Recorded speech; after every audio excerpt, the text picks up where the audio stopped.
Ok, donc moi je suis Sophie Tournouer, donc je suis psychologue clinicienne, je suis aussi thérapeute familiale, donc j'ai fait 4 années en thérapie familiale, dont le DESU et un passage aussi de 2 années par la PRTF. Du coup, j'ai rencontré en fait les thérapies orientées solutions en me formant en effet en thérapie familiale, où j'ai rencontré Marie-Christine Cabier, avec qui après je me suis formée en partie, parce que je me suis formée aussi avec François Balta. Et du coup, comme je vous disais, je suis arrivée, genre mon premier poste, violence familiale, troubles du comportement sévère chez des enfants, et du coup, et ados et pré-ados, et pas les outils pour pouvoir répondre à des choses voilà, qui se passaient et auxquelles je devais trouver et apporter de la sécurité et des solutions. Donc du coup je suis allée me former en orienté solutions. Depuis j'ai traversé pas mal de postes. J'ai bossé alors beaucoup sur des problématiques de violence, je dois avouer. Sinon j'ai aussi utilisé vraiment cet outil orienté solutions dans des pratiques de régulation d'équipe, de groupes de parole, d'analyse des pratiques, de supervision de thérapeute. Ce modèle-là me sert aussi dans les supervisions que je peux faire, dans les thérapies familiales, absolument sur toutes les approches que je peux avoir avec différents publics. Là actuellement, donc, je suis dans le cabinet auprès de Laurent et de Florent. En libéral, et puis sinon, alors là je fais aussi des thérapies familiales, des thérapies de couple, et puis en fait j'ai de plus en plus de demandes vraiment en trauma, avec des polytraumas, des traumas complexes. Donc je fais beaucoup de mouvements oculaires pendant les journées. Des fois je fais 8 séances de mouvements oculaires, alors que bon, à la base c'est plutôt une pratique de thérapie que je fais. Voilà, sinon à côté j'ai quitté il y a un an environ un poste protection de l'enfance sur des injonctions judiciaires. C'était une AMO intensive dans le 93. Donc là, c'était un service un peu en bout de chaîne. C'était même plus une AMO classique. C'est quand tous les services avaient tenté d'intervenir et qu'il n'y avait plus de solution sur des problématiques vraiment extrêmes de violence familiale, de maltraitance, de délinquance plus, de prostitution infantile. Voilà, d'intervenir jusqu'à de 11 à 18 ans. Donc, où j'allais dans les familles, où du coup on était sur des interventions vraiment directes de gens qui clairement ne voulaient pas travailler avec nous. On bossait sur des binômes psycho-éducatifs. Et puis du coup après je suis partie il y a un an et je travaille au centre Monceau d'ailleurs. Et là j'ai une consultation spécialisée, donc il faut être thérapeute familial pour rentrer au centre Monceau, qui est un centre à la base de thérapie familiale en addictologie. Et j'ai une consultation spécialisée avec des chemsexeurs. Alors tout le monde ne doit pas savoir ce que sont des chemsexeurs. Vous allez bientôt tous savoir, parce que on en parle de plus en plus.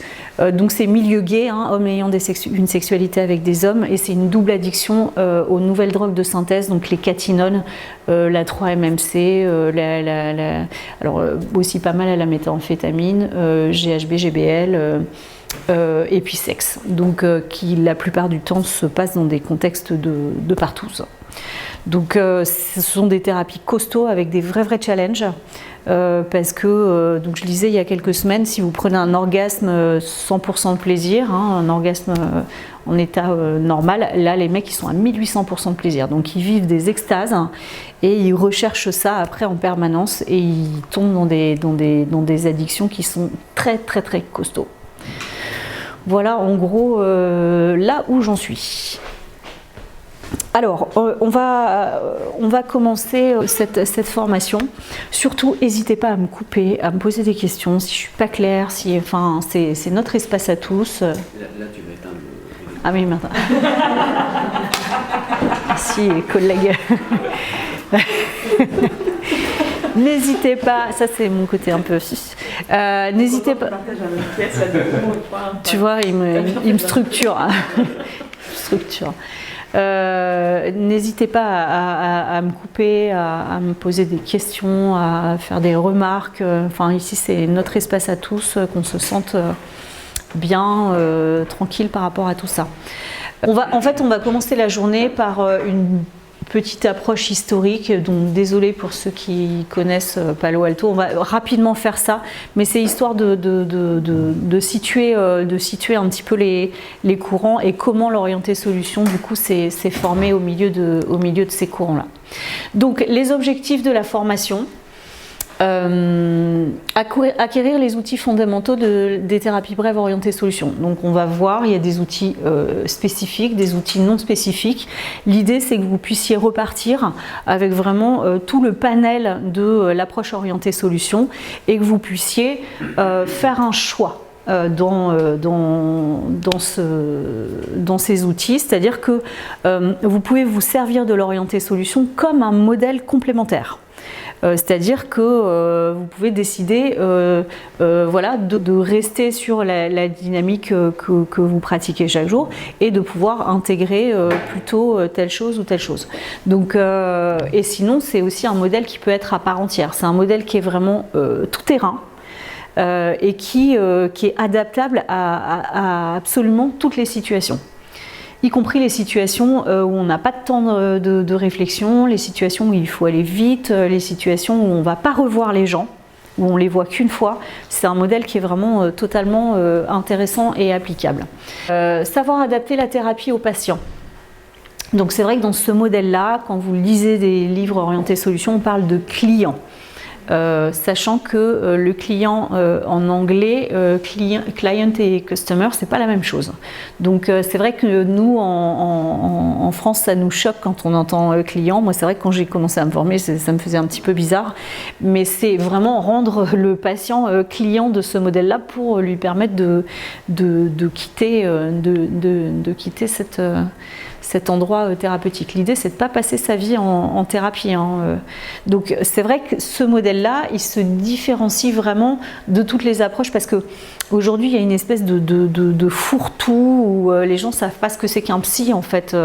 Du coup, un psychiatre, un psycho, un psychanalyste. Et en fait...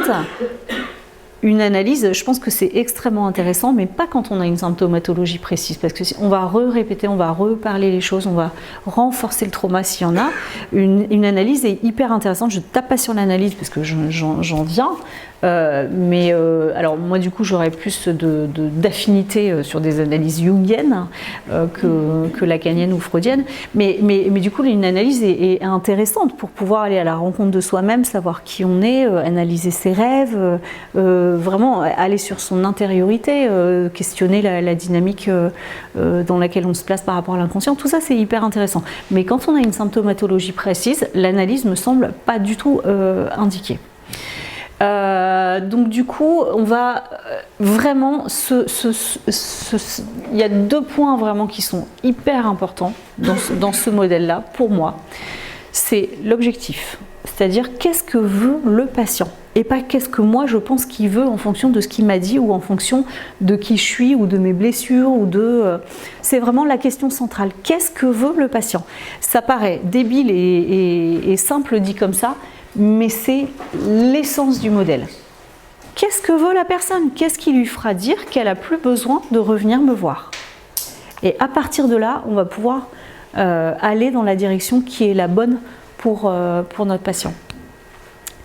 Et un autre point, moi, qui me semble vraiment très important, c'est on n'est plus dans le pourquoi. Le pourquoi, on s'en fout. Pourquoi il y a eu problème. Et là, une fois de plus, c'est la vieille légende freudienne de trouver l'origine du refoulé et il n'y aura plus le problème.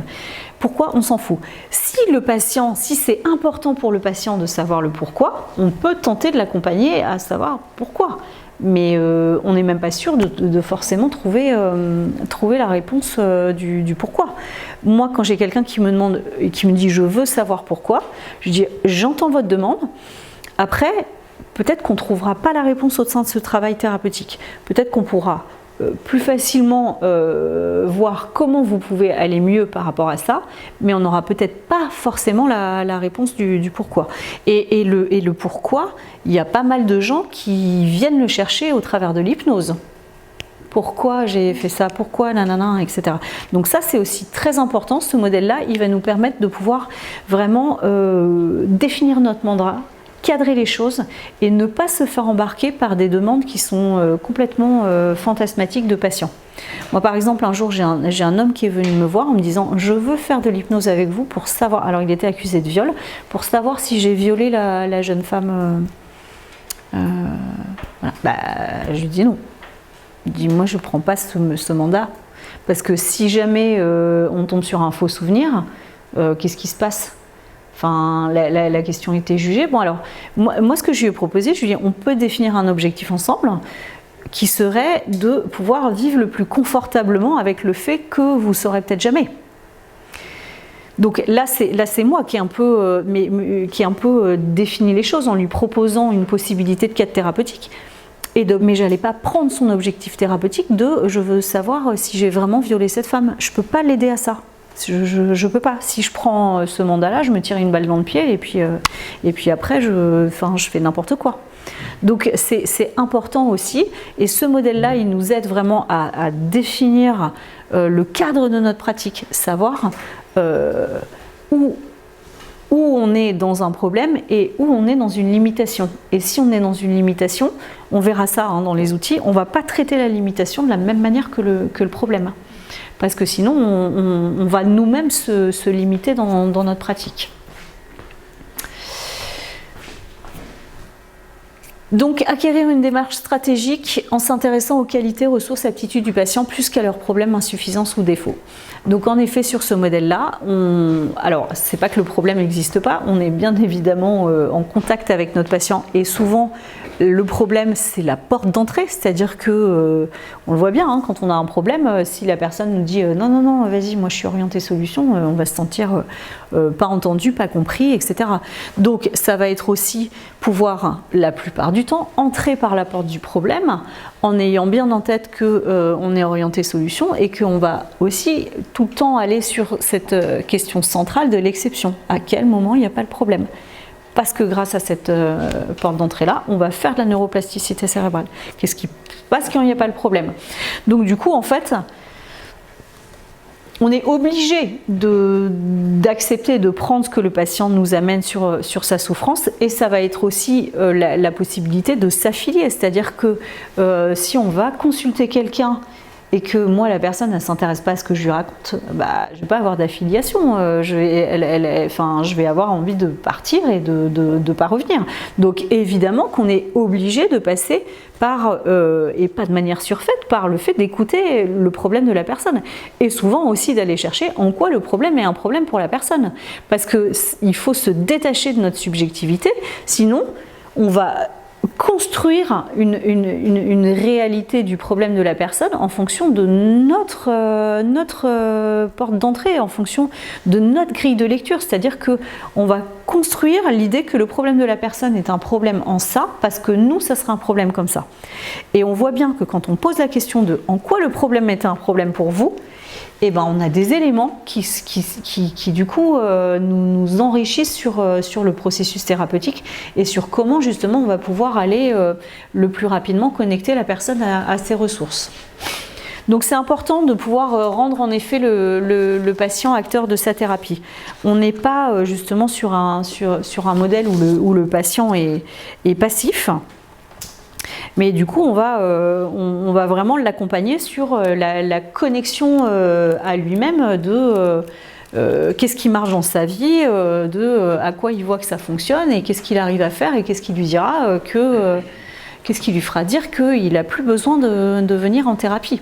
Donc ça, moi je le dis dès le départ, c'est-à-dire sur le premier entretien, je vais pouvoir prévenir mes patients que pour moi, l'idée est d'être la plus efficace possible pour que la personne puisse sortir du cadre thérapeutique le plus rapidement possible, reprendre les clés de sa vie et ne plus avoir besoin de consulter ou d'engager un travail thérapeutique.